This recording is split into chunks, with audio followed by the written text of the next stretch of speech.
龙潭国小算讲係客家嘅重點發展區嘛，現在重點發展區，但幾當年哦，就係只客家太總頭。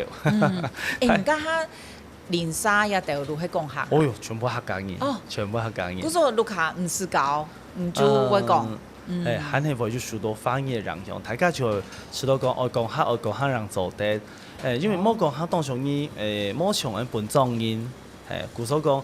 為要求講聲音愛講客，我爸爸佢同時講啊，冇講客哦，翻譯嘅收費啊，人用錢哦，扣睇啦，我扣錢哦。嗰輪呢，你喺佢食飯哦，你跟他說爸吃飯了，佢都做事嘛，哦，他在做事情，爸吃飯了，就阿爸食飯咯，哦。哦，唔講方言語都唔得。唔參嗌係錯。爸爸佢有客家意識。沒錯，嗰當時就要求講聲音愛講客，會講客。